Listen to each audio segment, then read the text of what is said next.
Boa noite, bem-vindas e bem-vindos a mais um AgroMeeting, o 62º AgroMeeting. Hoje é sobre o estado da arte da agricultura de precisão. Esta é uma organização da Espaço Visual, em parceria com o Instituto Empresarial do Tâmega e com o apoio mídia da Voz do Campo. É um espaço que fazemos todas as quintas-feiras às 21 horas e em que queremos acrescentar massa crítica às agriculturas de Portugal. Este espaço é um bocadinho do que é Espaço Visual, que presta serviços ao mundo rural, mas quer contribuir, que quer contribuir para o desenvolvimento do país. Ao mundo rural. Da parte da Espaço Visual, é uma empresa que existe, trabalha há 28 anos. Fazemos, sobretudo, projetos, planos de negócio, assistência técnica, licenciamentos, tudo o que tenha a ver, portanto, com a aplicação de conhecimento na agricultura e no mundo rural. Mais recentemente, há cerca de 10 anos, prestamos serviços de contabilidade, quer de finanças, quer de gestão, portanto, apoio empresarial e aos empresários em nome individual, e muito mais recentemente fizemos uma aposta na formação profissional. Acreditamos que as competências dos agentes do mundo rural, quer seja ao nível dos empresários, dos chefes de exploração, dos chefes de equipa, dos operadores especializados ou indiferenciados, que a competência de cada um faz a diferença para a maior sustentabilidade. Hoje, o tema que nos traz cá é um bocadinho um tema do futuro.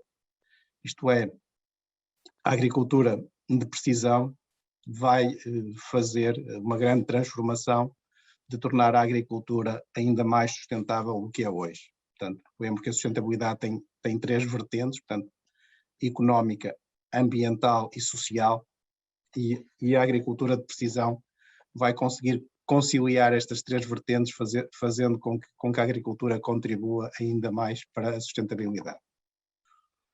O orador de hoje, o conferencista, é um professor do Instituto Superior de Agronomia, é alguém que esteve e que está à frente do tempo, ou seja, alguém que começou nestes temas já há muitos anos, ainda quando não se lhe dava à agricultura de precisão o valor que se dá hoje, e que teve uma grande capacidade, além de ter começado quando ninguém valorizava esta área, ter sido uma espécie de profeta ou apóstolo desta área, portanto, com uma grande capacidade de comunicação, e que fez com que este tema ficasse na agenda com a importância que hoje tem e que vai ter ao longo da próxima década.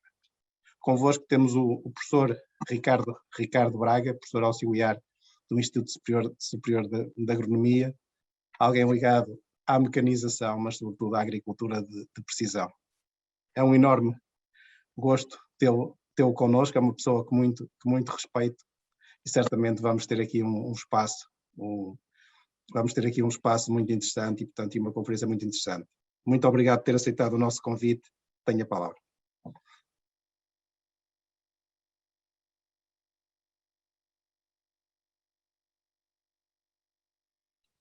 Não estamos a ouvir.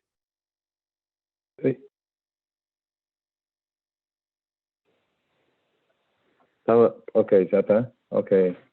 Estava a agradecer as tuas demasiado elogiosas palavras. De facto, isto não... Hoje em dia nada se faz sozinho e isto é um movimento. Apenas o que me aconteceu foi que ao fazer o meu doutoramento nos Estados Unidos vi as coisas a acontecer 20 anos antes e, portanto, se tenho alguma vantagem foi a oportunidade de ter trabalhado com agricultores entre 96 e 2000 que já praticavam a agricultura de precisão, algo que está neste momento a acontecer em Portugal. Eu tenho aqui uma apresentação, portanto, eu penso que o modelo aqui deste AgroMeetings, faço aqui uma apresentação de cerca de meia hora, não é? Sim. E depois entramos no debate. Muito bem. eu vou partilhar aqui. Penso que estarão a ver. Pronto. Então, aquilo que me foi pedido, o tema que me foi pedido para falar hoje foi sobre o estado da arte da agricultura de precisão. De facto, portanto, além do trabalho de professor, portanto, de alunos, aulas e de investigação, também tenho assumido esse papel de disseminador, de dar formação e de contaminar e de sensibilizar. E hoje em dia, como o Engenheiro Martino disse, a agricultura de precisão está nas bocas do mundo, a vários níveis. Portanto, há um alinhamento quase perfeito entre aquilo que é o setor e a necessidade que o setor sente e aquilo que é que os políticos e que a política preconiza para resolver os enormes desafios que temos pela frente. Agora, a inovação é um processo que tem os seus quês. No setor agrícola, como todos sabemos, dadas as suas circunstâncias, o risco, dado o contexto em termos de faixas etárias, em termos de nível de formação, etc., ainda mais a questão da inovação e o estudo de como é que a adoção vai acontecer é mais premente. E as questões que frequentemente se me colocam já não são, em tempos chegaram a ser de se a agricultura de precisão ia acontecer mesmo, se não era apenas uma moda. Portanto, penso que hoje em dia já todos percebemos que, em igual modo que acontece nas nossas vidas, portanto, a digitalização veio para ficar. E, portanto, essa fase está ultrapassada. Neste momento, a questão é como é que nós vamos generalizar e como é que nós vamos conseguir, dadas a grande diversidade, aquilo que o Martim costuma chamar de as agriculturas de Portugal, como é que nós vamos chegar às várias dimensões económicas, às várias formações, todo esse contexto de complexidade. E sobre isso, acho que é importante fazermos logo um ponto de ordem de que a ambição é universal, portanto, é conseguir chegar a todos os sistemas de produção, todas as dimensões, todos os contextos da afoclimáticos, etc. Agora, não vai ser feito da mesma forma, e é isso que às vezes é preciso entrarmos nos pormenores para perceber que eu não vou aplicar a agricultura de precisão da mesma forma no Alentejo, em 500 hectares de trigo, ou em 2 hectares de mirtilo em Santa Maria da Feira. E, portanto, se entendermos isso e mais do que se entendermos bem aquilo que é a agricultura de precisão, eu acho que algumas das ideias pré-concebidas se começam a desfazer e nós começamos a falar mesmo de coisas efetivas e não apenas de ideias feitas e começamos a passar à fase seguinte, que é ok, como é que a gente vai implementar isto. E então, a primeira coisa que passaria por mostrar aqui seria a definição.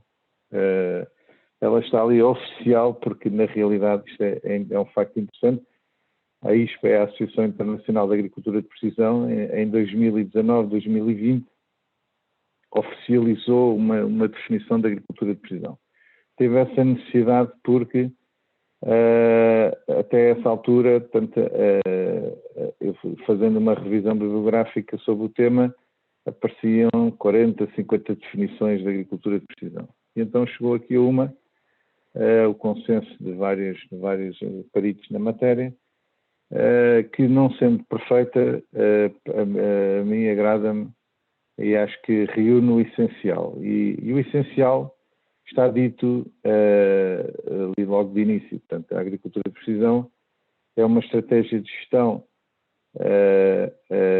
que reúne, processa, analisa dados temporais, individuais e espaciais e combina com outras informações para apoiar decisões de gestão. Para quê? Para a melhoria do uso dos fatores, dos recursos, aumento de produtividade, a melhoria da qualidade, rentabilidade, sustentabilidade, redução de risco, etc, etc. Isto às vezes tens dois atributos, parece um bocadinho esotérico, um bocadinho distante e parece um bocadinho demasiado bom para ser verdade. Na realidade, isso desfaz se nós pensarmos que o que nós aqui pretendemos é criar nas explorações um contexto de informação e um sistema de informação que permita decisões informadas, decisões baseadas em factos. Nós sabemos que o nosso setor é pródigo, fruto de uma diversidade de fatores, onde entra a tradição, entra muitos outros fatores, em que muitas vezes as decisões não encontram uma base técnico-científica, são apenas porque sim, porque o ano passado funcionou bem, ou porque no passado se fazia assim. Pronto. Acontece que isso até poderia funcionar até há uns 10, 20 anos atrás, quanto mais não seja se pensarmos no contexto das alterações climáticas, onde tudo está a mudar cada vez mais. Aquilo que era verdade, que funcionava no passado, deixa de funcionar. E então isto obriga a que os sistemas de produção se tornem muito mais abertos à inovação, que de facto as decisões de fertilizar, de regar, as diversas de tratamentos, as diversas operações que ocorrem durante o ciclo de uma cultura passem a ser decisões informadas. Eu faço isto porque aquilo, coisas deste género. E, portanto, esta definição agrada-me por algo que eu tenho dito desde o início e que acho que se pensarmos bem que faz sentido, que é que a definição da agricultura de precisão não tem necessariamente a ver com tecnologia. Obviamente que este contexto que falei de informação, de dados na exploração é extremamente mais fácil de implementar se nós tivermos acesso a alguma tecnologia e até à questão da digitalização, portanto, que é basicamente a infraestrutura que nos permite criar estes sistemas de informação. E portanto, se nós pensarmos isso, automaticamente pensamos, ok, então isto quer dizer que eu não preciso de ter o último grito de maquinaria, nem para na realidade aplicar o conceito, ok? E isso é de facto verdade. Há agricultores de precisão que usam o Excel.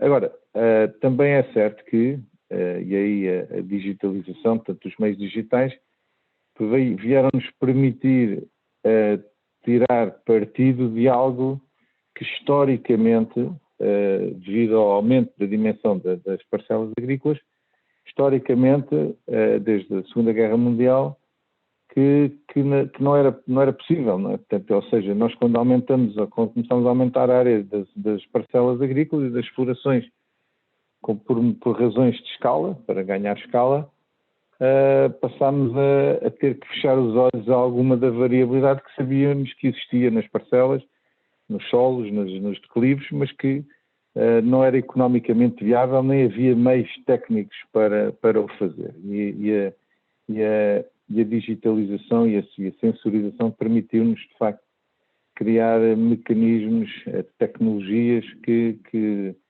nos permite tratar a grande área como se fossem a soma de pequenas parcelas, ok? E, portanto, eu vou gerir 20, 30 hectares, mas tendo em conta as especificidades de cada uma das subáreas. E, portanto, é interessante esta não ter a palavra tecnologia, nem se tão pouco especifica metodologias ou ferramentas e ir, de facto, à questão dos dados, ok?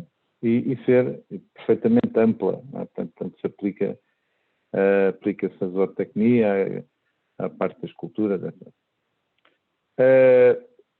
Agora, em relação ao estado da arte, entendendo o estado da arte como é que nós estamos em termos de aplicação.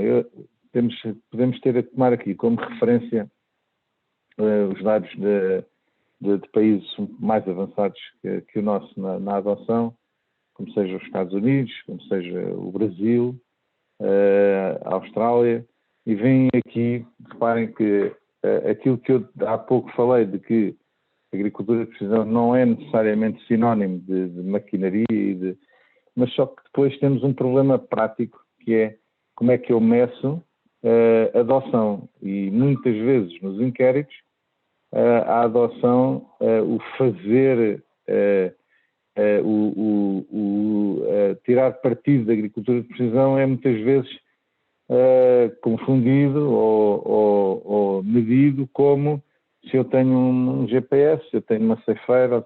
Às vezes as coisas não são, uma coisa não quer dizer necessariamente a outra, muitas vezes. A mesma coisa seria, num exemplo que todos será mais palpável para todos, uma coisa é eu ter uma sonda de água no solo, outra coisa é eu usar a sonda efetivamente para gerir a rega.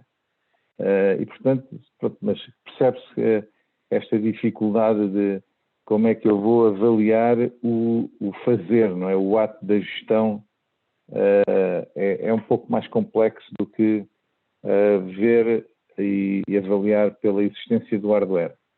Aqui temos, vejam números de condução assistida por GPS, se valores de 60%, alguns estados americanos 90% das operações com condução assistida por GPS, a monitorização da produtividade também com valores em muitos países e zonas acima dos 50% e dos 70%, é algo a que nós ainda estamos muito lá atrás, não é? Mas a detecção remota, portanto, o uso de imagens de satélite e drone, veja na Argentina com 80%.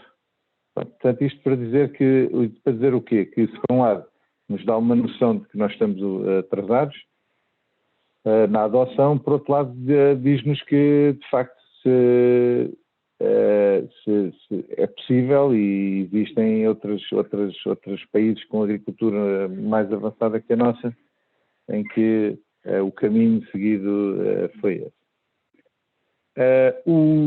Em termos de números concretos, o recenseamento agrícola de 2019, que foi publicado recentemente, teve este ano esta novidade de tentar, através de algumas perguntas específicas, quantificar a adoção, nomeadamente, e a questão, o enfoque aqui grande na questão dos dados, não é? Portanto, se dispõe de dados georreferenciados na exploração, depois especificamente se usa cartas de NDVI, se tem cartas de produtividade, cartas de condutividade elétrica, sensores de umidade no solo, e portanto, e ainda se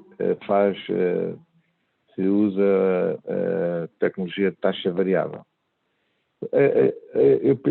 Sabíamos à partida que os resultados, a adoção é bastante baixa, mas eu penso que foi importante termos começado em 2019 para que daqui a 10 anos, já depois de algumas medidas da próxima PAC estarem em efetivação, nós conseguimos avaliar aqui o efeito da evolução temporal da adoção. Vejam aqui dos resultados, portanto, do recenseamento agrícola, nota ainda para o surgimento frequentemente associado à mecanização, ok? Portanto, aqui a juntar a agricultura de precisão e a mecanização. Apesar de ser uma realidade marginal, 0,3% das explorações referiram a que têm a disponibilidade desses dados, 0,2% a efetuarem operações culturais de taxa variável. Portanto, isto é residual.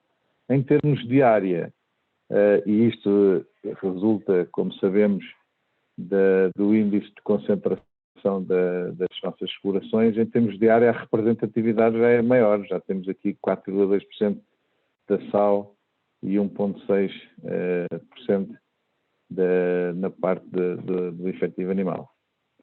Portanto, são números, sabíamos que à partida iam ser assim. Vejam aqui em termos gráficos, portanto, os percentuais e depois dentro de cada um deles a questão dos sensores de umidade, obviamente, com medidas que já temos e que mostram já aqui uma taxa de penetração bastante interessante.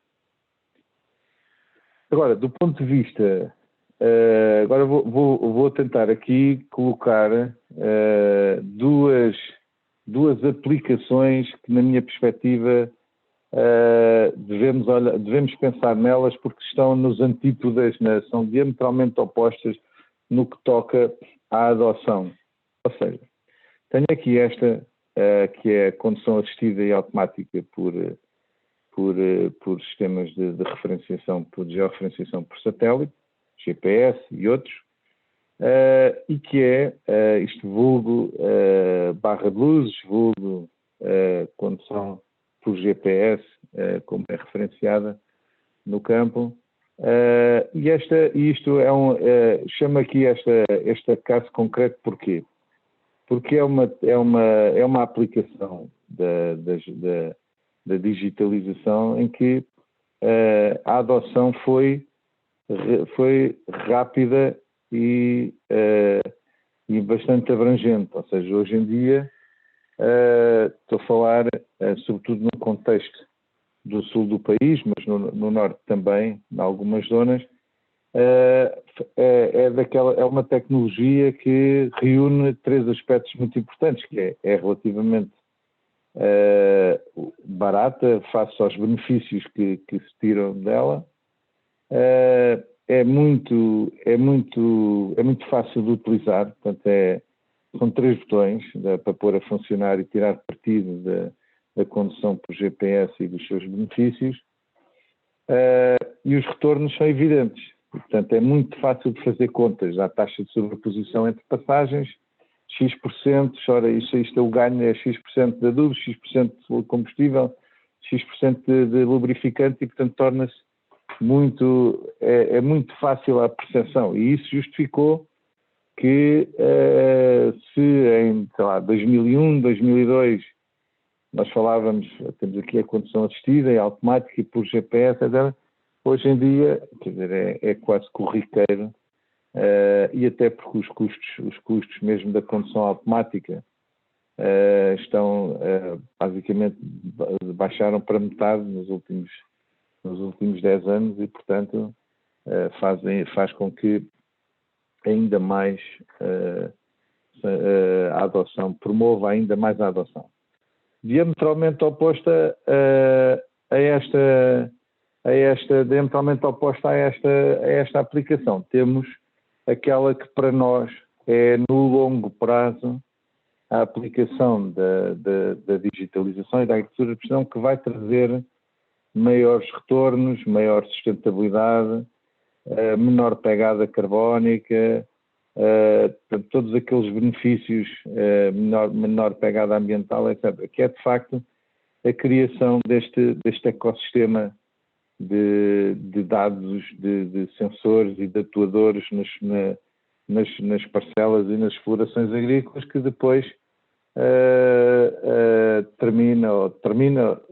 ou conduz a um sistema de informação. Aqui é um exemplo em que eu tenho um painel de controle da exploração, onde recebo dados e onde também controlo e faço atuação em atuadores no campo, e portanto é este sistema que verdadeiramente nos vai trazer os benefícios. Porquê? Porque a tal questão da atuação no momento certo, no local certo, no tempo certo, com o produto certo. E isso é isso que traz, de facto, critério, traz agronomia traz a agronomia para uma nova dimensão que não estamos ainda a praticar. Senselato. Ora bem, então, continuando aqui na lógica do estado atual, eu costumo apresentar este slide como um slide em que eu falo nos ingredientes da agricultura de precisão, ou seja, o que é que eu preciso de reunir numa exploração de forma a tirar partido. Portanto, lá está, naquela vertente, esta última que falei, do tal sistema de informação. Já agora, esqueci-me de referir, portanto, estava a fazer a comparação em relação à condução automática. Porque é que esta componente aqui tem taxas de adoção bastante menores do que esta? Basicamente porque é muito mais complexa, porque é muito mais caso a caso, a componente de conhecimento agronómico é muito superior. E, portanto, o retorno muitas vezes não é garantido à partida, que é um atributo muito importante para quem vai investir. Nós aqui, por exemplo, no caso da monitorização da produtividade, depois há estratégias que nós temos para reduzir o risco dessa adoção, mas à partida depende muito da resposta específica de cada parcela e de cada exploração. Mas focando-nos aqui nos tais ingredientes, isto para que depois nós possamos pensar aqui destes, quais são efetivamente os mais limitantes, não é? Portanto, aqueles que mais estrangulam aqui a adoção, que levam a que a coisa não aconteça à velocidade. Já nem digo que nós desejaríamos, mas digo até de que nós precisaríamos, não é? Para os vários desafios que são inúmeros, não é? Portanto, já falei aqui da parte do carbono, do sequestro de carbono, mas outros de competitividade, de pegada ambiental, pegada hídrica, uma série de facto, estamos aqui num ponto da história da agricultura, a parte da biodiversidade também, estamos aqui num ponto desta história que começa há 10, 12 mil anos atrás, e que é aqui um ponto-chave para o futuro, para os desenvolvimentos futuros. E, portanto, o que é que nós aqui temos? Temos parte de hardware, portanto, física, componentes. Esta componente no passado já foi mais limitante, ou seja, isto aqui eu englobo aqui nesta componente o conhecimento a capacidade dos vendedores de equipamento de saberem e de ajudarem depois os produtores a usarem e a calibrarem os seus equipamentos. Portanto, isto já fizemos aqui um longo caminho, felizmente, nesta área. Hoje temos prestadores, vendedores de equipamento bastante apetrechados e munidos de conhecimento para ajudar. Ainda não estamos no ótimo, mas estamos já numa longa distância do que já aconteceu no passado. E também uma componente importante aqui na parte do hardware, que é a questão da prestação de serviços, portanto, dos prestadores de serviços de senselato, sensores, etc., até maquinaria. Portanto, e aí também penso que esse caminho já vem sendo trilhado há bastante tempo e penso que com a digitalização e a agricultura de precisão vai ser ainda mais marcante a preponderância da prestação de serviços. Porquê? Porque basicamente as máquinas começam a ganhar uma complexidade que só mesmo quem trabalha em larga escala é que vai conseguir tirar o devido partido e ser custo eficiente na sua utilização. Depois a componente de software, portanto, as plataformas, por exemplo, são hoje inúmeras, não é? E nas plataformas de utilização de informação, de consulta de informação de satélite, dos drones, de gestão, aquele software que eu mostrei aqui da gestão de dados da exploração, ele próprio é uma aplicação open source, portanto, estamos bastante apetrechados nesse ponto de vista. Do ponto de vista da conectividade, é um fator muito limitante no território todo, não é só nas zonas de baixa densidade, é mesmo um problema. Estamos que os nossos fornecedores de internet precisam aqui de rever um bocadinho as suas áreas de cobertura, porque de facto há muitas zonas cegas, muitos problemas de aceder, e se eu não consigo aceder a sensores, a leituras de dados, não quer dizer que fique totalmente limitado, mas tudo o que seja aplicações em tempo real, em controle de tempo real, ficam obviamente fora de pé.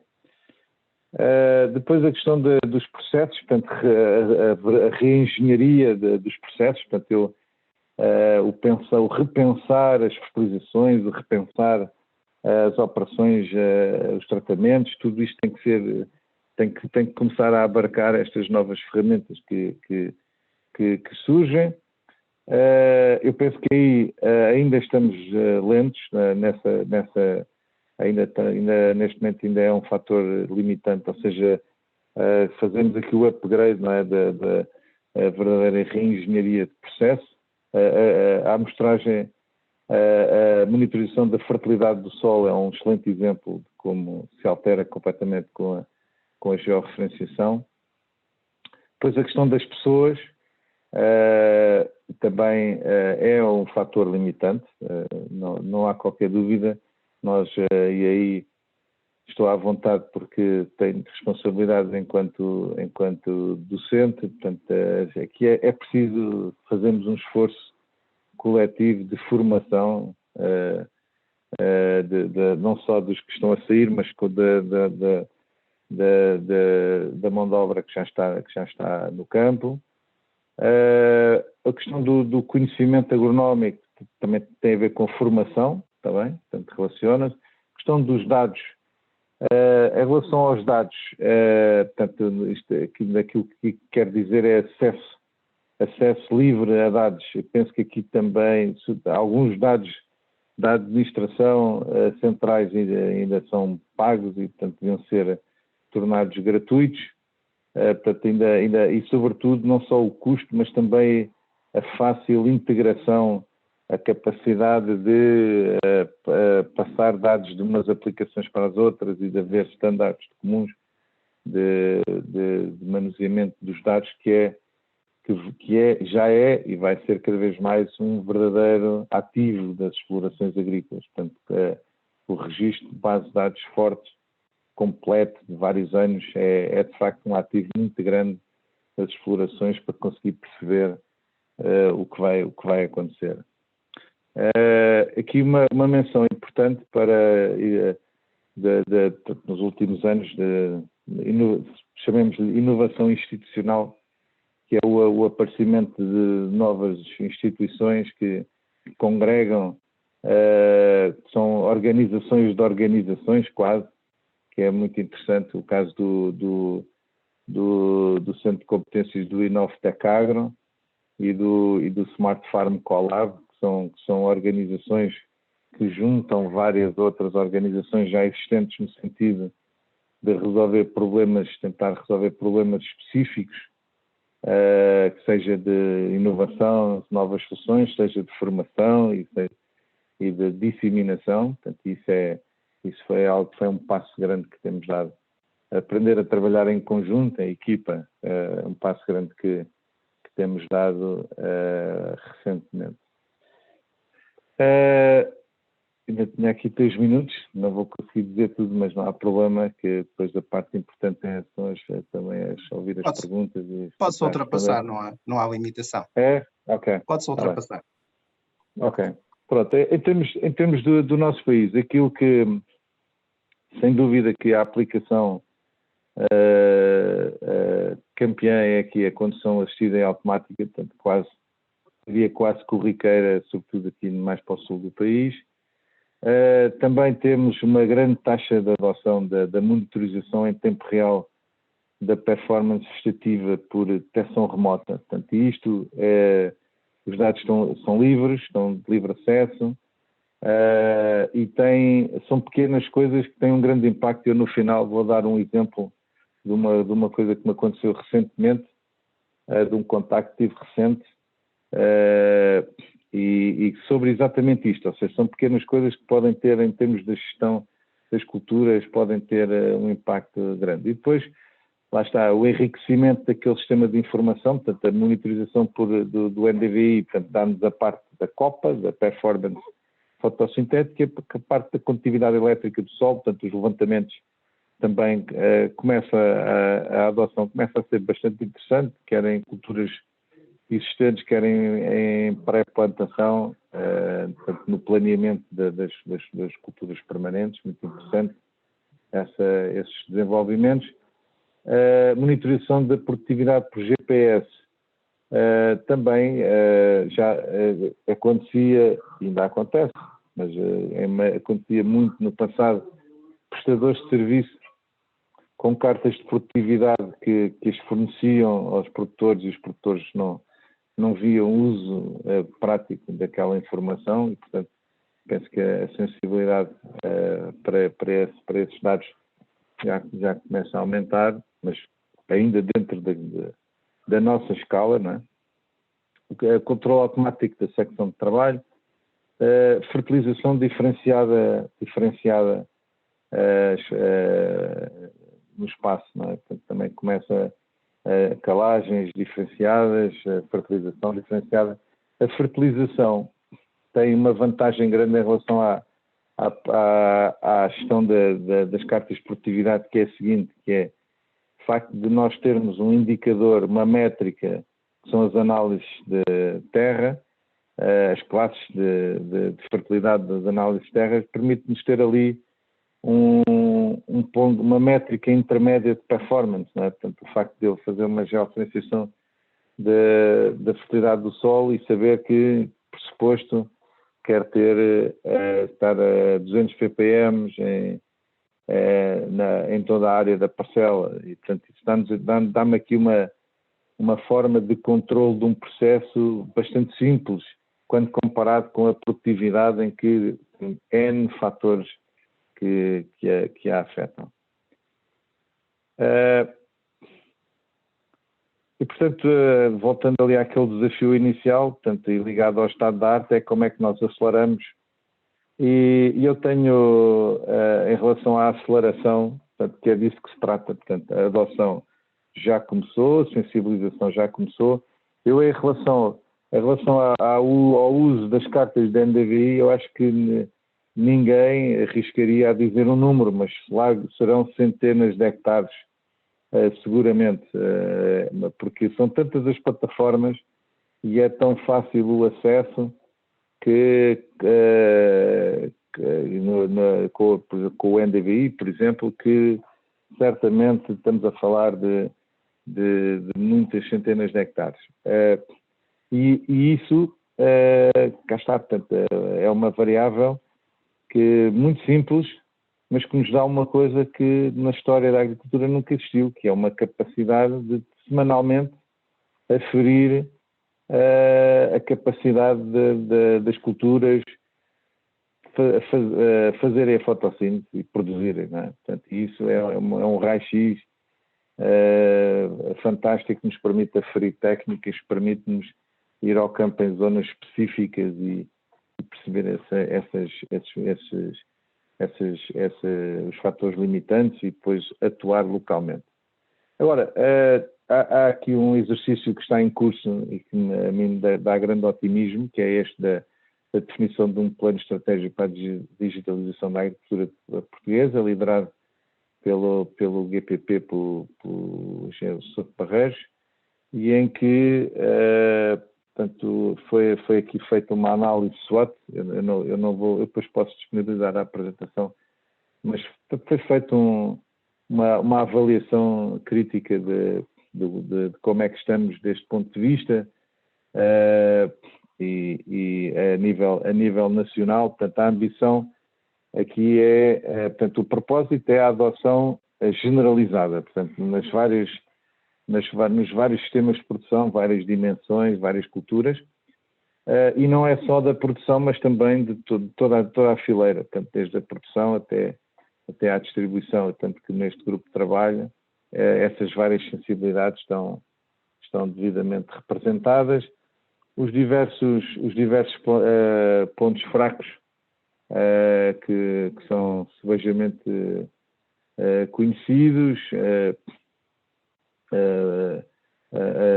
o recurso a práticas estão muito reduzidos. Isto é algo que o Martin muitas vezes o ouça a martelar nesta área, portanto, coisas tão simples como contas de cultura, organização, etc.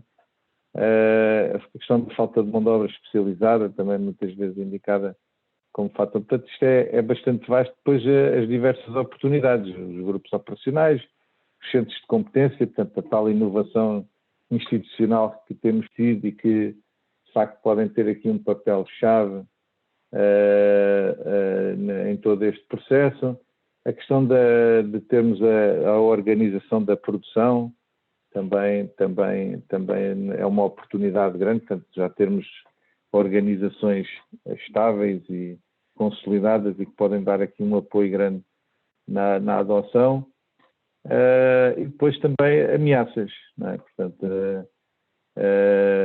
há tecnologias que não estão maduras, é verdade, portanto, este é logo ali o primeiro ponto. Este é um ponto em que, por exemplo, ainda esta semana tivemos o evento do projeto 10 Agro, que batalha um pouco aqui neste ponto, que é, dada a proliferação de tecnologias, de plataformas, de sensores, etc., é preciso fazer um pouco de mapeamento, não é?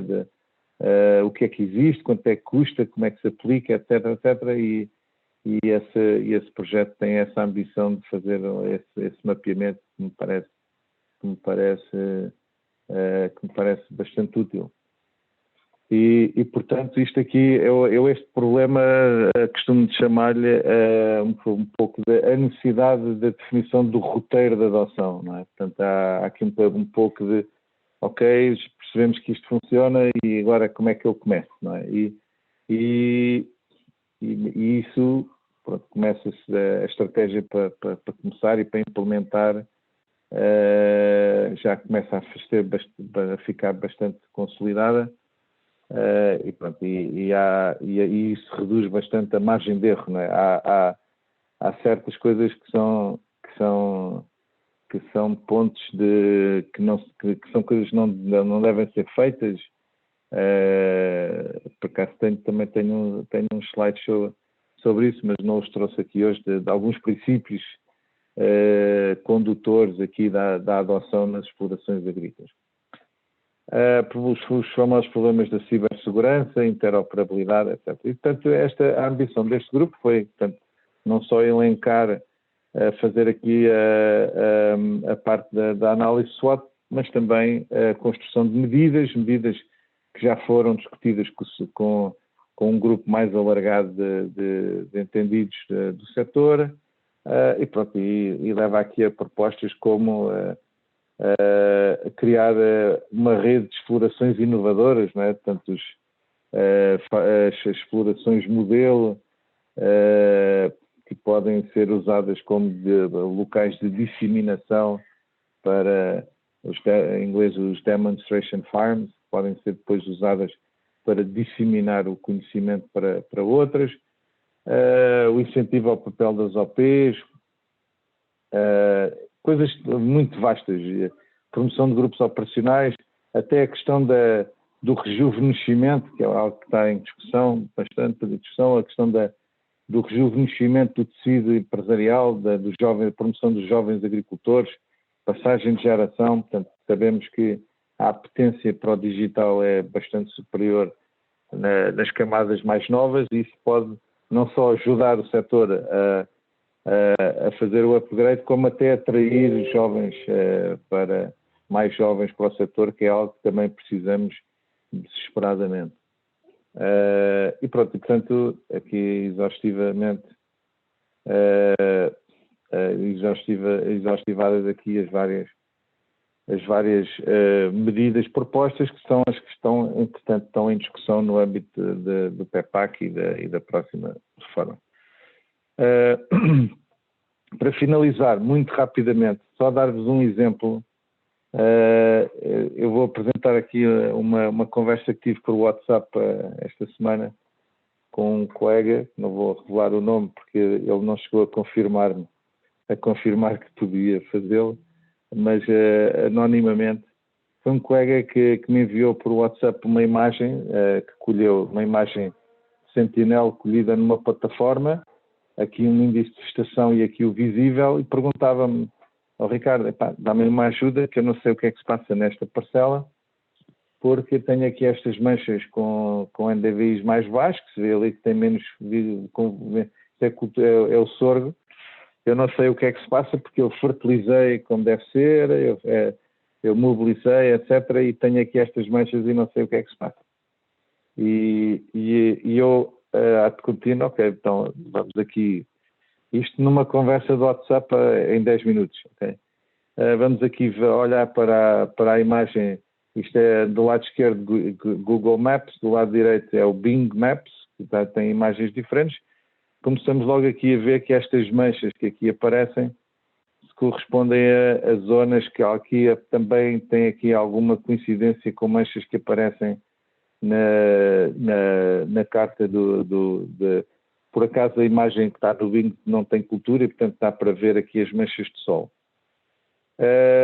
Passando para outra plataforma, com a capacidade que é uma coisa que eu acho muito importante, que é a capacidade de alterar, de fazer um zoom na legenda, portanto, em vez de ter, por exemplo, como acontece com o OneSoil e outras, ter apenas 0 a 1, podermos ter especificamente para cada parcela 0,4 a 0,6 de NDVI, por exemplo, e foi feito precisamente, isto é Land Viewer, de acesso gratuito, para fazermos aqui, vermos onde é que está o melhor e o pior, ok?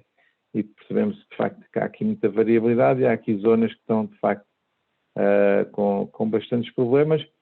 Também a carta de solos, portanto tinha aqui no QGIS e pus a carta de solos, o que é que vi? Solos domínio, aqui solos aluviões aqui junto à linha d'água e aqui solos argiloviados. Portanto, solos argiloviados sabemos que são solos com algum hidromorfismo, com problemas de drenagem interna, o que começava aqui a compor um puzzle, não é? Depois outra coisa que fomos fazer, um diagnóstico muito simples, é ver imagens do passado. Portanto, isto é este ano, 2021, fomos ver a 2020.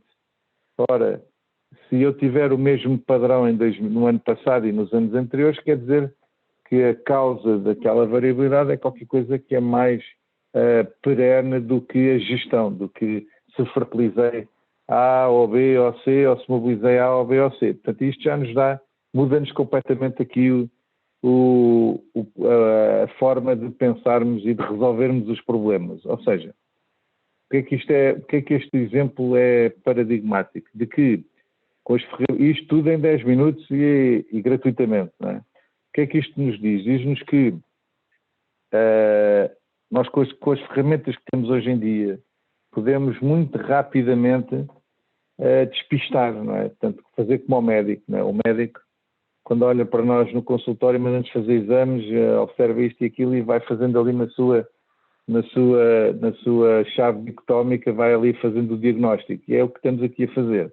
Temos estas ferramentas para... Não é um fator limite, não é um problema deste ano, é um problema perene. Se é um problema perene, deriva do solo ou da condição topográfica. E, portanto, isso dá-nos logo um roteiro daquilo que temos que fazer. Abrir perfis, avaliar compactações, drenagens, etc. E pronto. E ficava-me por aqui. Desculpa, Martin, ter-me alongado. E agora vou aqui... Nada.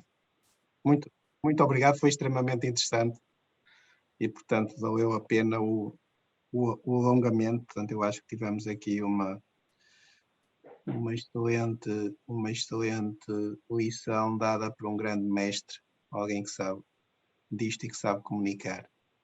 Passava já de imediato para as questões. A primeira diz: quais as culturas vegetais que mais empregam a agricultura de precisão? Ora bem, em termos de adoção, em termos mundiais, é sem dúvida a viticultura. É curioso. Viticultura, cultura arvense, ok? Milho, soja, Estados Unidos, Argentina, Brasil, sem dúvida. Em Portugal, já agora, a viticultura, porquê? Porque na viticultura há uma aplicação que também é muito ganhadora, porque lá está, o rácio benefício-custo é extremamente elevado, que é a questão da segmentação da vindima, ou seja, do uso das cartas da NDVI no pré-pintor para definição de pontos de georreferenciação de pontos de controle de maturação e diferenciação de lotes na vinha.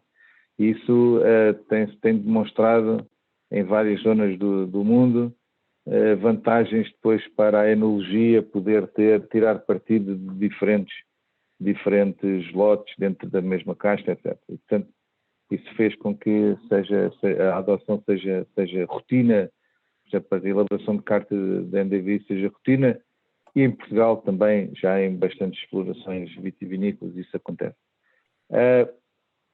Em que culturas? Cá em Portugal. Vamos por setores, se calhar é mais fácil. Sim. Comparando, portanto, sem dúvida, portanto, a viticultura bastante, e depois a cultura arvese. Milho, inicialmente bastante, mas também já cereais de inverno, portanto, bastante adoção. E mais recentemente, algo que eu durante uns tempos também me questionei um pouco, culturas com margens brutas maiores, o tomate e a fruticultura, a taxa de adoção não era tão elevada. E agora começa-se a ver, lá está, estamos sempre a falar de percepções, porque não tenho assim números objetivos para dar, mas se pudesse pôr por ordem, poria assim, portanto, a cultura arvense, vinha, olival e depois fruticultura e hortoindustriais. O que esperar das tecnologias de precisão nas atividades pecuárias? Excelente pergunta.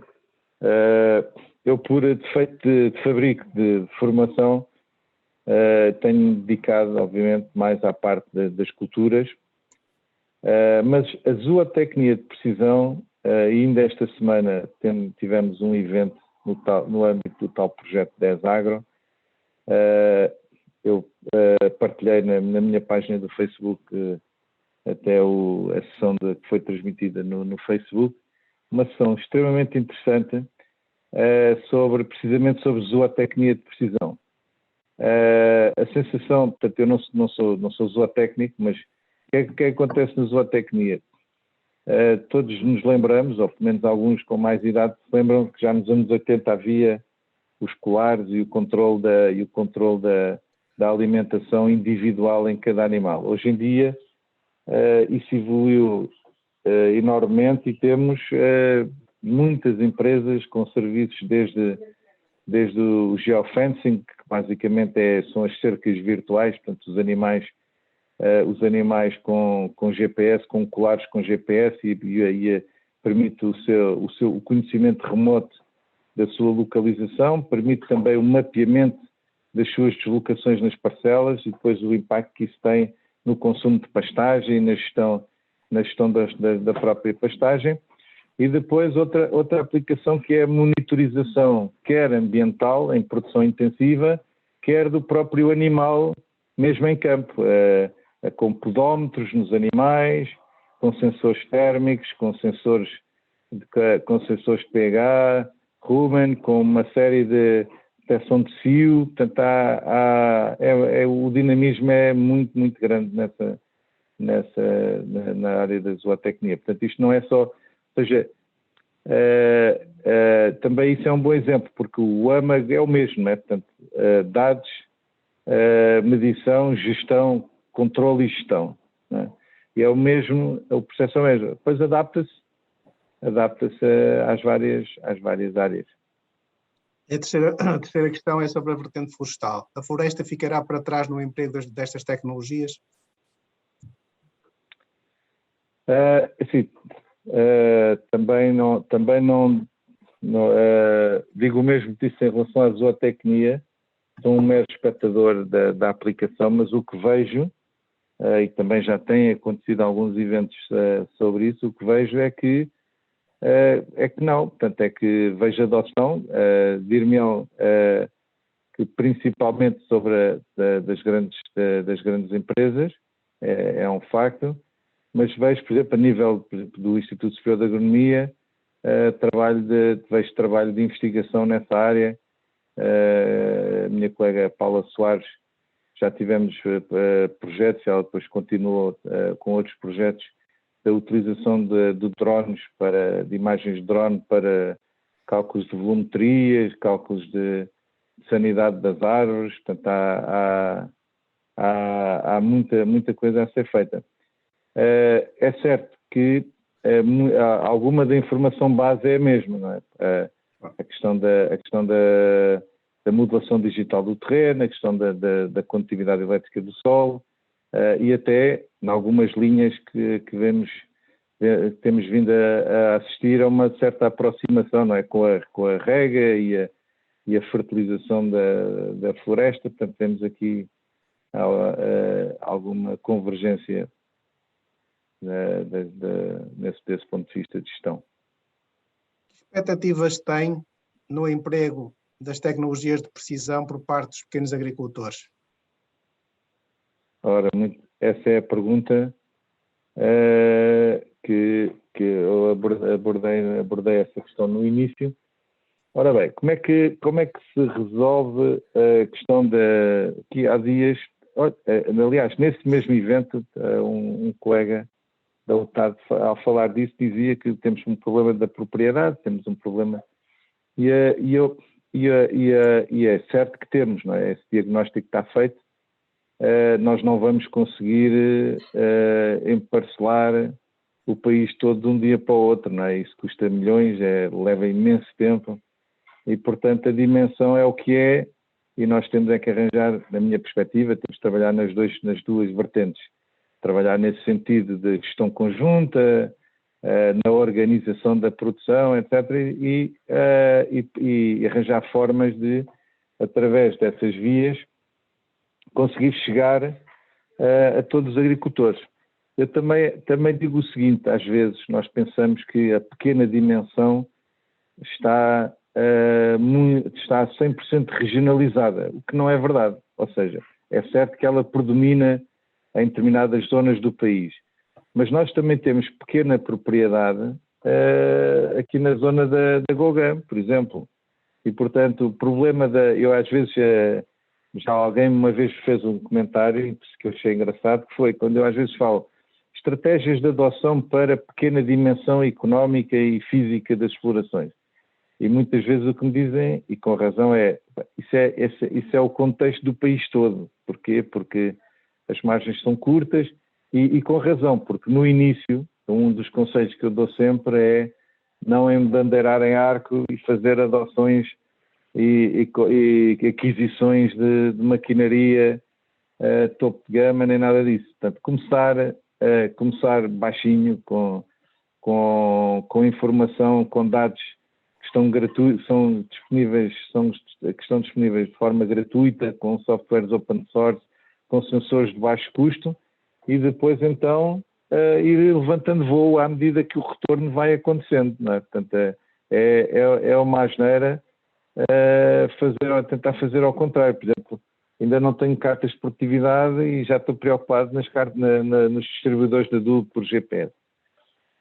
As coisas não são... o processo leva tempo, não é? A adoção leva tempo, e portanto não devemos ter essa ansiedade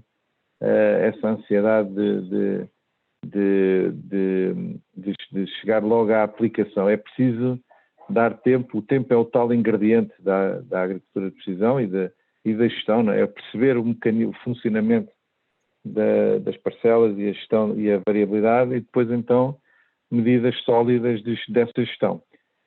Não fugindo à pergunta, como é que se adressa à questão da pequena dimensão? De várias formas.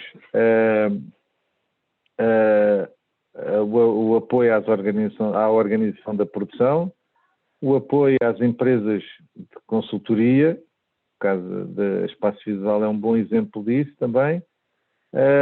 Porquê? Porque não tendo uma exploração de pequena dimensão não vai ter... Nós temos em Portugal explorações que empregaram engenheiros informáticos para gerir dados da agricultura de precisão. Isso vai acontecer num ínfimo número de explorações, porque não temos essa dimensão.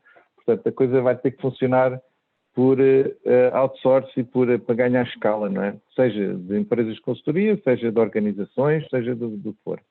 Depois, outras formas, o recurso a prestadores de serviço. Portanto, não ter a ambição de... prestadores de serviço, estou a pensar especificamente no caso da maquinaria. Portanto, não querer fazer logo a aquisição, portanto, fazer contas e perceber que na maior parte das vezes os limiares de rentabilidade não são atingidos e, portanto, ficamos melhor servidos, livramos-nos de custos de manutenção, de atualizações, etc., e ter alguém que nos faz a prestação de serviço. Recurso a dados gratuitos. O Sentinel, que eu mostrei ainda agora, está disponível gratuitamente. Eu tenho um vídeo no canal do YouTube que, entretanto, criei pela pandemia, onde te explica como é que se usam as plataformas e como é que se extraem, fazem aquelas cartas em que se faz zoom ali aos valores do NDVI para mostrar mesmo as diferenças. Sensores de baixo custo também, portanto, há uma... Agora, portanto, é um conjunto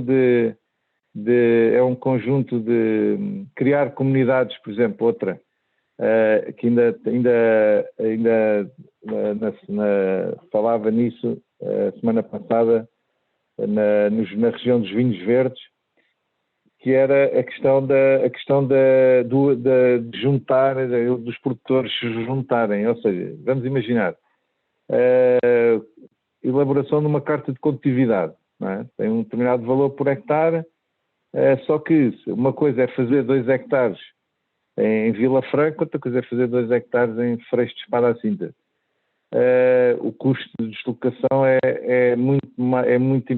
torna-se muito importante numa pequena área muito distante. O que é que tem que fazer? Tem que se juntar, ou voluntariamente ou através de OPs, e fazer, com uma deslocação, faz-se ali um conjunto de hectares mais significativo e que dilui os custos. Portanto, há formas de lá chegar. Adquirir conhecimento primeiro para tomar as decisões mais certas, porque os erros, nessas pequenas dimensões, os erros pagam-se muito caros, não é? E então tem que ser aí decisões muito certeiras. Obrigado. No Alentejo, quais são as culturas em que pode utilizar a agricultura de precisão? Eu penso que já a abordagem já está mais ou menos respondido. Já mais ou menos, não é? Basicamente é qualquer cultura, não há, claro. não há agora, limitações. Novamente, frisar isto, ela não se aplica da mesma forma em todas as culturas, ok? Porque até em algumas culturas há componentes que não estão ainda disponíveis, e portanto a questão é essa, é adaptar o roteiro de adoção caso a caso. E novamente aí o conhecimento, etc. Portanto, as decisões certeiras, fundamentadas e não fazer porque vi na internet e pareceu que era interessante e um bocadinho, Martina, é um bocadinho como a questão das novas culturas, não é? Claro. Não começar a fazer uma nova cultura sem experimentar, sem visitar, sem ganhar ali todo um conhecimento, porque depois os erros pagam-se muito caros. Portanto, é igual aí. Assumir um risco limitado mais baixo, não é? Ora bem. Que apoios financeiros públicos contará a agricultura de precisão para os próximos anos? Bom, os apoios que existem quer dizer, vende-se em solato, não é? A parte das sondas da ação 75 do uso eficiente da água, essa já teve financiamento, continua a ter e tudo indica que continuará a ter na próxima reforma. Concretamente, do ponto de vista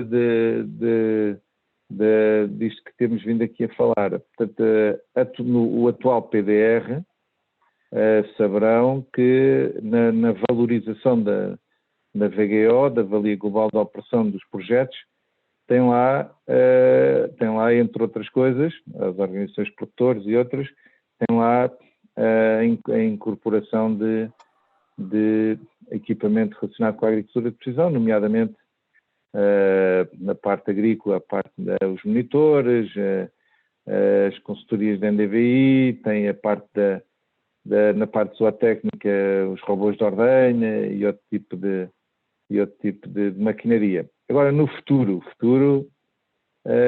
ainda está em aberto, não é? Portanto, ainda está em discussão neste momento. Aquilo que portanto, eu pertenço ao grupo dos peritos do GPP que ajuda na reforma da PAC, na parte específica de digitalização, e aquilo que me preocupei sempre, é aquilo que disse no início, que era não confundir a adoção da agricultura de precisão com ter equipamento. Ter um drone não é fazer agricultura de precisão, ok?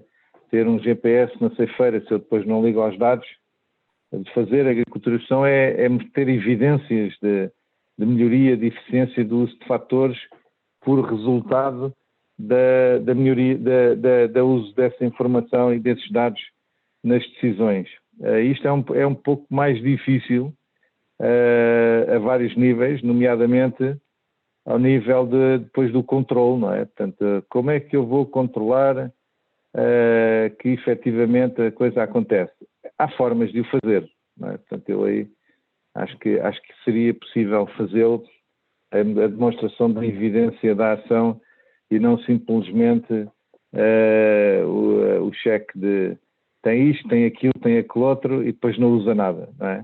Pronto, acho que todos conseguimos pensar em medidas que se pautam um pouco por aí, que são interessantes, gasta-se dinheiro, ganha-se dinheiro, mas depois não resolve efetivamente os problemas, não muda a mentalidade, não muda a gestão.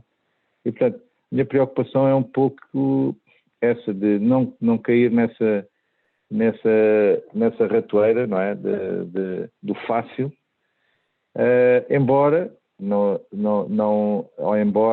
podemos descurar que há um upgrade a fazer do ponto de vista das explorações, não é? Um upgrade tecnológico de uma exploração. Não há omeletes sem ovos, não é? Como apesar de todas as estratégias low cost, etc., não há omeletes sem ovos e, portanto, uma ajuda para essa componente de upgrade tecnológico parece interessante. Depois outro vetor que também se tentou e que acho que com algum sucesso foi a lógica de perceber dos dados, ou seja, nós temos aqui a criação do tal ecossistema de dados começa, na minha opinião, com uma base muito simples de parcelário, com uma base muito simples de solo, base muito simples de modelo digital do terreno, e que depois se vai alimentando dados meteorológicos e, portanto, parece-me que seria interessante que entrássemos todos aqui num ecossistema, organizações públicas também incluídas, em que a partilha fosse a regra, não é? E que portanto, a administração pública faria o seu papel, faria o seu trabalho de casa de disponibilizar a informação que tem nas suas plataformas, aquilo que fosse disponibilizável, que é uma espécie de um kit de iniciação ao sistema de informação da exploração, e que depois o gestor, ou a organização de produtores pelo gestor, iria complementar e adicionar mais dados.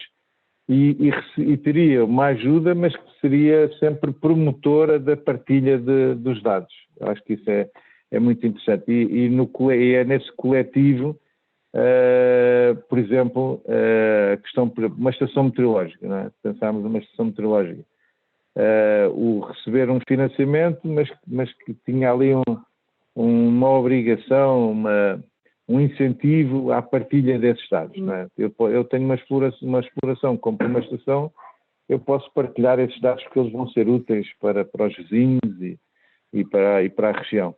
E, portanto, ver aqui esta mudança aqui de mentalidade, portanto, por um lado a valorização dos dados e, por outro, a sua partilha e a criação desse ecossistema.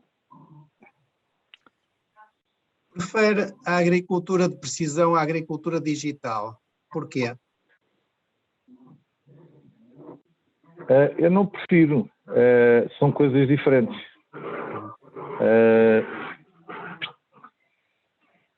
São coisas diferentes. Eu acho que despendermos demasiado tempo nas definições não é útil para nos entendermos, mas não é o mais importante. Mas o que é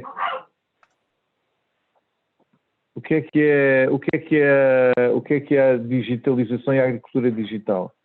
A agricultura digital é qualquer coisa bastante mais ampla do que a agricultura de precisão. A agricultura de precisão tem a ver com o uso de informação para gestão das parcelas, conhecimento dos fatores limitantes, redução e melhoria da produtividade. Portanto, é uma coisa muito objetiva, que é eu tenho uma parcela, tenho dados e vou melhorar as minhas práticas para melhorar a performance e a sustentabilidade da parcela. Isso é a agricultura de precisão. A agricultura digital e digitalização é uma coisa mais ampla. Por exemplo, a telemetria, a promoção da telemetria numa exploração agrícola, que tem a ver com eu ter a capacidade de estar remotamente a monitorizar o andamento das máquinas no terreno e tudo isso. Isso seria digitalização, mas não é propriamente a parte da gestão diferenciada e da melhoria da performance das parcelas. Ou seja, contribui, mas não é na sua essência. Tá bem? Não sei se me fiz explicar, mas isto os termos, por exemplo, a União Europeia usa muito o termo da digitização, e nós cá também, alguns colegas usam muito esse termo da digitização, é essa componente mais abrangente de sistemas de informação, a partilha, dados, etc. Eu desse ponto de vista, até gosto mais de uma outra, de algo que pode parecer um preciosismo, mas é mais a transformação digital, que é o quê? Que é não só a passagem do analógico ao digital, mas aproveitar esse processo para reformular a reengenharia do processo. Está bem? Penso que é mais dinâmico e mais reformador. Agora um pouco de futurologia. Os drones poderão ser predominantes como veículos de pulverizações agrícolas dentro de 5 anos? Perguntas fantásticas, Martim. Isto é uma audiência de excelência, pá, não era de esperar outra coisa. Essa questão é um tópico que está na ordem do dia, a questão dos drones pulverizadores. Basicamente, a história conta-se de forma simples. A questão é a seguinte, é que a União Europeia coloca a pulverização por drone no mesmo saco da pulverização aérea. E sabemos que a pulverização aérea, não sendo ilegal, é mais regulamentada, não é? É preciso uma autorização especial para a fazer. Mas as duas, a única coisa que têm em comum é terem veículos sem patas, não é? Sem rodas, e estão no ar. Porquê é que não é a mesma coisa? Porque um drone, uma aplicação por drone pulverizador, se bem feita, ela vai atuar a 1 metro e pouco da copa da cultura. E, portanto, a probabilidade e a oportunidade para deriva e contaminação é muito menor do que a aplicação por avião. Portanto, não faz grande sentido, ou não faz nenhum sentido a União Europeia estar a portanto, respondendo à pergunta, se vai ser daqui a 5 anos, depende da União Europeia, porque se continuarmos à semelhança do que acontece sempre com os OGMs, se continuarmos aqui com este autismo de tecnológico, então não vai acontecer. Eu tenho esperança que não, que revejam a posição e que autorizem. E se isso acontecer, se passar a ser possível, ou melhor, se passar a ser facilitada a utilização, não tenho qualquer dúvida. Há grandes oportunidades para a aplicação de fitofármacos por drone. Porquê? Olha, este ano foi um bom exemplo, um ano de início de primavera chuvoso, nos cereais do inverno, por exemplo, a aplicação de herbicidas com terrenos encharcados, não é? por excesso de água, os drones são uma ótima solução para essas situações concretas. E outras aplicações localizadas, porque depois há questões técnicas de capacidade de trabalho das máquinas e a necessidade que irá haver de termos máquinas a trabalhar em conjunto, em constelação, numa só parcela, com um operador. Temos problemas dos depósitos, neste momento, numa das marcas mais reconhecidas, estamos a falar de depósitos com 20 litros e autonomias de bateria de 10 minutos, portanto, ainda há aqui algumas questões logísticas a trabalhar, mas não tenho dúvida que se tivermos o ok da autorização da parte legal, que a coisa vai acontecer. É algo que estamos a estudar, a iniciar aí esse estudo. Acredita que dentro de uma década o trabalho humano na agricultura poderá ser substituído por robôs?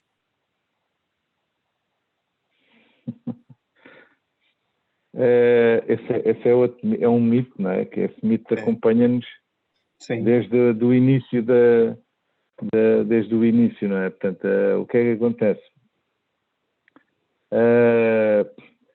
Eu devolvo essa pergunta dizendo assim: o que é feito do trabalho da telefonista? Não é? Onde é que lembram-se das telefonistas? O que é feito do trabalho das telefonistas? O que é feito do trabalho de quem trabalhava nos videoclubes? O que é feito do trabalho de uma série de profissões que foram desaparecendo, não é? Porquê? Porque houve upgrades tecnológicos que foram fazendo com que essas profissões, por exemplo, Martino, há 40 anos, quando entrávamos num elevador, em alguns havia lá um operador de elevador, não era? Estava lá sentado com um chapelinho e só carregava nos botões e dizia às pessoas para entrar e para sair. Isso já não existe, acho eu. Eu lembro que já tenho um robô em casa para fazer a aspiração. Para aspirar, exatamente. Isso é, exatamente, essa é a parte da digitalização que está a invadir as nossas vidas, não é? Os telemóveis, isso tudo. É a mesma coisa que acontece nas nossas vidas que vai acontecer no setor agrícola. Agora, Martino, quem é que programa o robô? Ele não se programa sozinho, certo? Claro. Quem é que afasta os fios e os tapetes para o robô funcionar? Também ele não faz sozinho. Portanto, o que é que eu quero dizer com isto? O trabalho do gestor agrícola certamente não vai ser o mesmo. Ou seja, ele vai ter, hoje em dia é muito um trabalho de fazer fisicamente, quase, ou mental e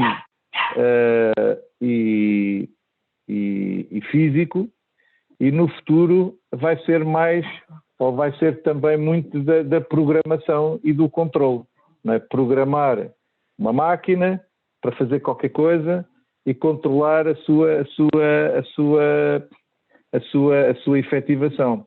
Há uma frase interessante que me passou o Eduardo Diniz do GPP que diz isto, que antes o operador sentava-se no trator e a operação começava. Hoje em dia, senta-se no trator e a operação acabou. Ok? E isto acho que exprime bem o que é que nós estamos aqui a falar. Ou seja, porque é que acabou? Acabou porque ele já fez um trabalho de casa de planeamento e de programação do que vai acontecer, e a partir daquele momento a máquina toma controle da operação, faz as viragens, faz a condução, faz isso tudo. Isto vai implicar a alteração das competências dos operadores? Claro que vai, por isso daí a questão da formação ser fundamental, não é? É um pouco isso. Portanto, não vamos tapar só com a peneira, vai acontecer, é preciso preparar-nos para isso e darmos a volta. Claro. Esta remete para o passado e um pouco de história. Sentiu-se a pregar sozinho quando se iniciou há anos nestas lides da agricultura de precisão?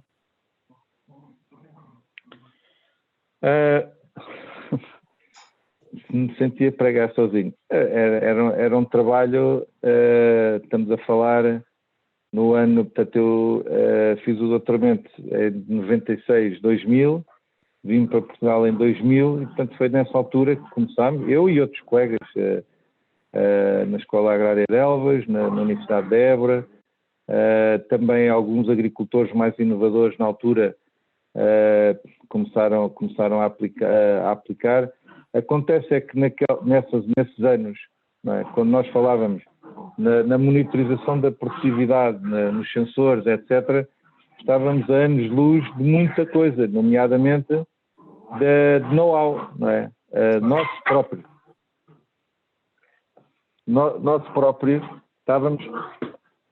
estávamos muito longe de... Estou aqui com um problema técnico, desculpa. Estávamos muito longe de conseguir dar resposta a tal massa crítica que é necessário ter de conhecimento, de experiência para dar resposta.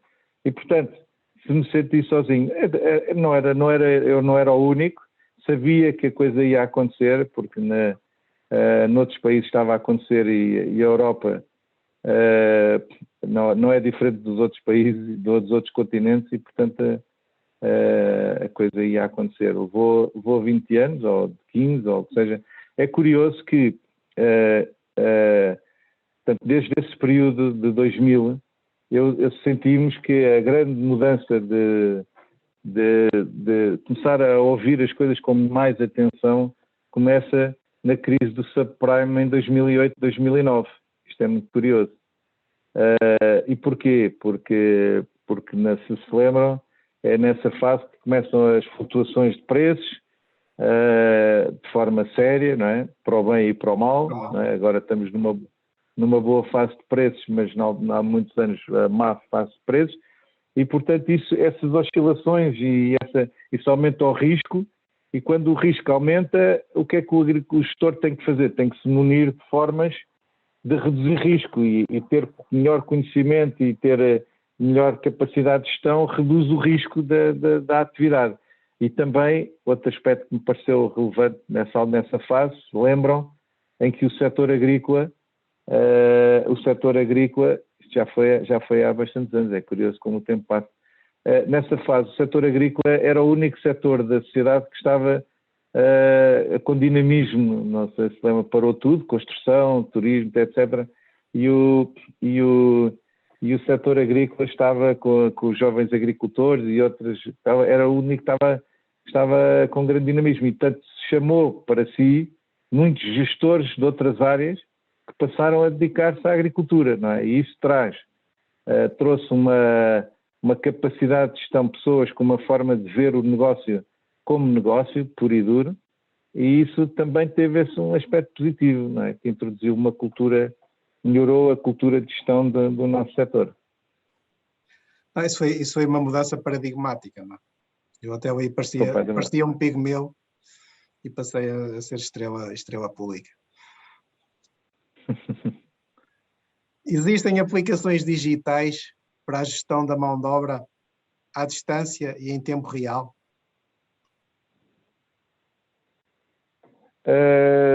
Bom, esse tópico que é muito importante, Estou-me a lembrar de alguém que também já esteve aqui nos agromeetings, que é o Luís Caetano, dos Kiwis, em que precisamente já tivemos a oportunidade de tentar desenvolver aplicações precisamente para a parte da mão de obra, no sentido de desenvolver projetos para desenvolver produtos que permitissem monitorização, portanto, não só do estado de saúde, não é? Dos operadores, dos operadores em campo, mas também conseguir monitorização de posições, de capacidade de trabalho, etc., etc., para que depois dessem métricas ao gestor para melhor gerir, nomeadamente na gestão de equipes, não é? Juntar a forma como junta as pessoas, etc., etc., etc. O que é que, de forma interessante aqui, que isso esbarra muito na questão da proteção de dados, não é? Da questão nós quando estamos a falar com máquinas, é uma coisa, quando estamos a falar de pessoas, o estar a colher dados, hoje em dia, com os sensores que existem, as possibilidades são infinitas, algumas delas demasiado intrusivas, não é? E então esbarra sempre aí nas questões legais. Mas já existem produtos comerciais para, basicamente, através de uma área que são os wearables, não é? Que são os sensores que se vestem, não é? Imaginem um produtor, um operador a vestir um colete e esse colete estar munido de sensores vários de condição corporal, até localização, portanto, isso permite fazer muita coisa. E porquê é que isso é relevante? Porque o custo da mão de obra em algumas culturas, nomeadamente fruticultura e horticultura, é a principal fatia, não é? Portanto, ainda não estão totalmente mecanizadas e, portanto, tudo o que vier daí é extremamente interessante. Ok, muito obrigado. Temos aqui mais questões, mas o nosso tempo está no limite. Pedia uma síntese final entre a apresentação e as questões, o que pudesse ficar para a memória futura. Muito bem. Olha, em primeiro lugar, agradecer esta oportunidade, Martim. Eu não sei se ensaiaste isto, mas tive aqui perguntas extremamente Não, esses são os nossos participantes que as colocam livremente. Só tenho pena e peço desculpa de não se poder responder a todas. Exato. Depois, se me fizerem chegar, eu posso respondê-las por e-mail ou outra forma. Estava a brincar com as perguntas combinadas. Eu sei que os teus seguidores é pessoal muito à frente. Mas, portanto, em primeiro lugar, agradecer. Mas uma súmula. Penso que eu acho que os principais pontos são estes. São que temos feito uma trajetória. O passo que estamos a seguir hoje, a cadência de adoção que estamos a seguir, não é suficiente para enfrentarmos os vários desafios que temos pela frente e, portanto, os próximos anos vão ser muito exigentes em termos deste upgrade que as explorações agrícolas vão ter que fazer, vão ter apoios para o fazer. E pronto, e penso que em termos de uma coisa muito importante, e se calhar juntando aquela pergunta do sentir-se sozinho, comparando os anos 2000, 2003, 2004, 2005 com os anos 2022, 23, 24 e 25, há uma coisa que é totalmente diferente, que é o ecossistema de inovação, que é como hoje em dia que se faz investigação e que se faz a criação de novo conhecimento e novos produtos, é incomparavelmente mais forte hoje em dia. Número de pessoas, a colaboração entre pessoas, o conceito de não ser só a investigação, os professores e os investigadores a produzirem conhecimento e a fazerem chegar o conhecimento ao mercado, mas perceber que na realidade co-criamos conhecimento, porque não é possível criar conhecimento sem a participação da produção, das empresas de fatores de produção, etc, etc, etc. Portanto, mudou tudo, não é? Mudou não só a percepção, mas também uma coisa muito interessante que é sintomático, que eu ouço cada vez mais nos eventos de agricultores e que acho que é muito sintomático e interessante, é a verbalização de que os desafios são grandes, as incertezas são muitas, só lá vamos com investigação e com ciência e com o apoio deste novo conhecimento. Okay? E se por um outro lado, deste lado, existir esta abertura e esta percepção de que não é só o investigador a produzir conhecimento para o mercado, mas é trabalhar a equipas, fazer a experimentação junto do produtor diretamente, acho que vamos estar certamente aptos a responder aos desafios que se avizinham. Muito obrigado. Foi pela disponibilidade e pela transmissão de conhecimento. Eu, para mim, para a memória futura, gostava que este ecossistema começasse a funcionar pelo Estado dar o exemplo, ou seja, que tornasse públicos os parcelários, que a Espaço Visual não tivesse que pagar 6.000 euros por dados meteorológicos para fazer um estudo de adaptação da cultura de pistácio. Ainda hoje sinto arrepios dos 6.000 euros que foram pagos para dados públicos. E, portanto, acho que a administração tem muitos dados e muitos dados que podem ser transformados em conhecimento, mas com base neste ecossistema que aqui nos transmitiste, eu acho que as coisas vão mudar. Foi um enorme gosto, foi um espaço de criação de massa crítica, de estarmos na linha da frente e, portanto, quer no tempo, quer à frente do tempo. Muito obrigado a todos e a todas que participaram. Na próxima quinta-feira teremos o 63º Agromeeting, que será sobre a produção hortícola em hidroponia na Ilha da Madeira, portanto mais um espaço de abordarmos as tecnologias do presente e do futuro. Um grande abraço para todos e uma boa noite. Obrigado. Obrigado. Boa noite.